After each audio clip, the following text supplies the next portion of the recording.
Okay, so today on Technically You, we are going to dive into the world of customer service. As you know, everyone's always talking about things like the move from call centers to contact centers.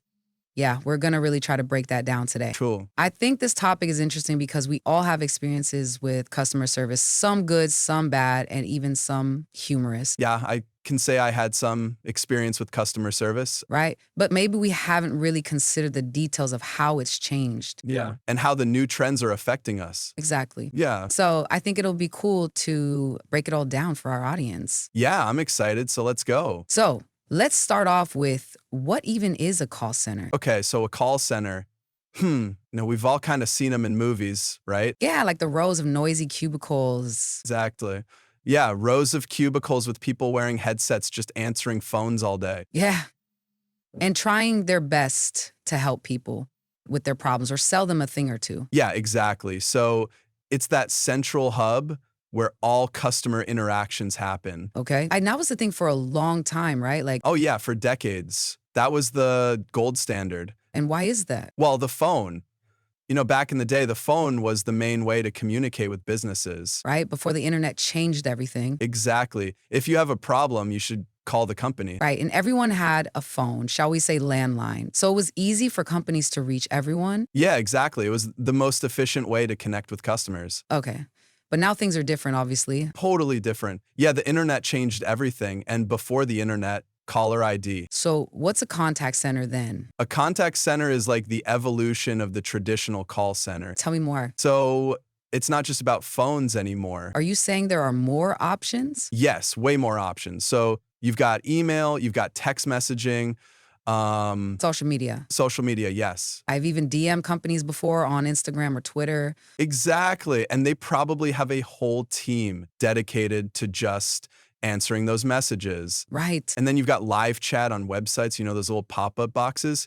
Oh, yeah. And sometimes they even have chatbots. Right, exactly. So those are powered by artificial intelligence, and they can answer basic questions. Yeah, that's cool. But I sometimes ask them for a human. Yeah. And it's becoming more and more common. Video calls are even starting to be a thing. A contact center is basically any way a customer could want to reach a company. Yeah, it's all about meeting the customer where they are. I like that. In today's world, people want options and they want convenience. Right. And everyone uses different methods to communicate. Exactly. Like some people prefer to just shoot a quick text, while others might want to have a long phone conversation. It's not me. Right. It depends on the situation. Totally. Yeah. Like if it's something urgent, you might want to call, but if it's just a quick question, email might be fine. What are the main differences between a call center and a contact center then? Well, the biggest one is obviously the channels of communication. Right. One's just a phone, the other one's like everything else. Yeah. So another big difference is customer data. Contact centers collect data from all these different channels. Like from the emails, the chats and stuff? Exactly. And all that data can be used to create a more personalized experience for the customer. Okay. For example, if you're constantly contacting a company about the same issue, they can use that data to flag you as someone who needs extra attention or support, like Elaine during one of the Seinfeld episodes being flagged as difficult. Yeah, funny. I remember that one. So they're actually paying attention to what's going on with their customers. Right. And it's not just reactive anymore, it's proactive. They can use data to anticipate problems and contact customers before they even have to contact them. It's like they're reading your mind in a way. Yeah, it's pretty sophisticated. Wow. Yeah.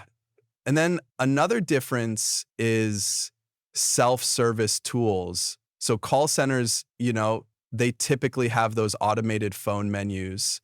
Oh, yeah, press 1 for this and press 2 for that. I think I always press 0. Right, exactly. And those menu options are part of an IVR system. Okay. But contact centers go beyond that. They have chatbots, they have FAQs on their website. They might even have mobile apps that allow you to do things like track your orders or manage your account. So you don't even need to talk to a person if you don't want to. Exactly. It's all about empowering the customer to help themselves. I can deal with that. Yeah. And then Finally, there's a difference in the skills required for the agents. So call center agents, they mainly need strong verbal communication skills. Right. They gotta be good on the phone. Exactly. But contact center agents need a wider range of skills. Okay, like what? Well, they need to be good at writing because they're communicating through email and chat. They also need strong reading comprehension skills to understand customer inquiries.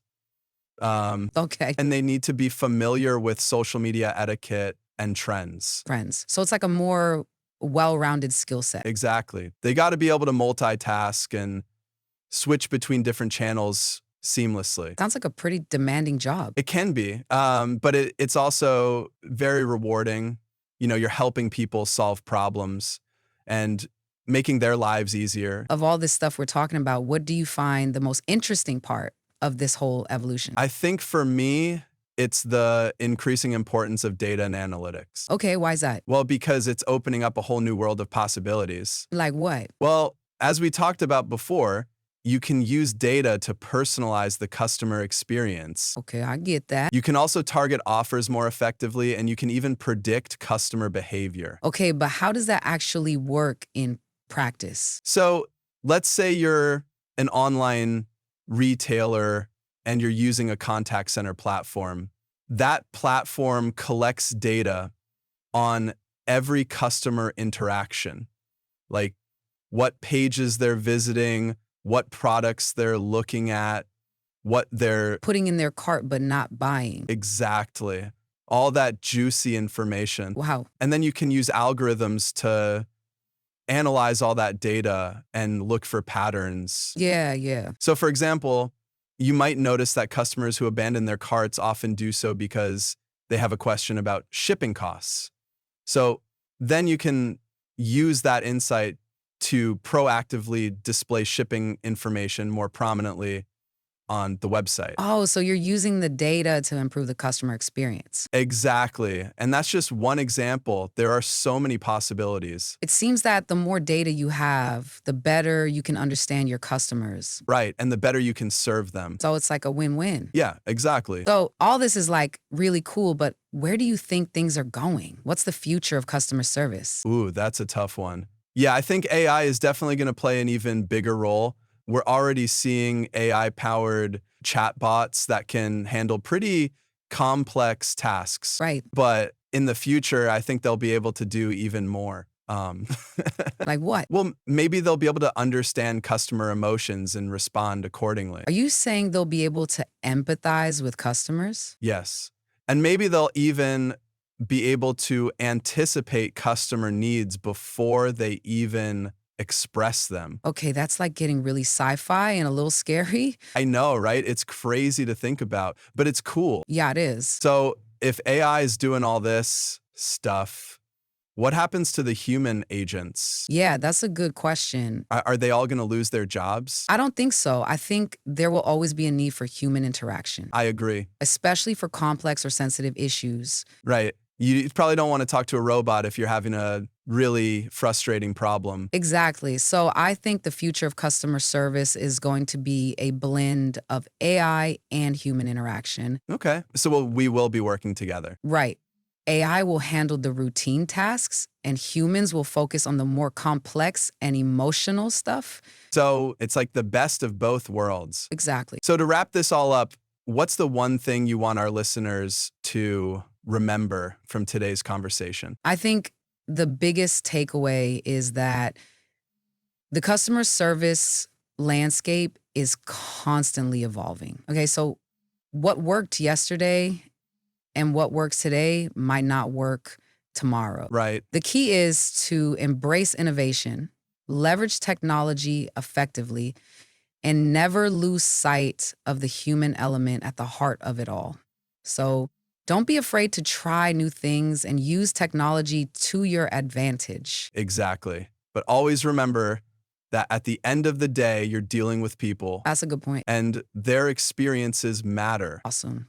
Well, I think that's a great place to end it. Yeah. Thanks for having me. This was super interesting. I'm glad you enjoyed it. Yeah, so go for everyone listening out there. Hopefully, this gave you a better understanding of the whole call center versus contact center thing. Yeah. And hopefully it got you thinking about the future of customer service. Right. Who knows what's coming next? Right. The possibilities are endless. Yeah. So stay curious, and thanks for joining us today. Thanks, everyone. Be sure to tune in next time for another Technically You podcast into the world of technology. Bye.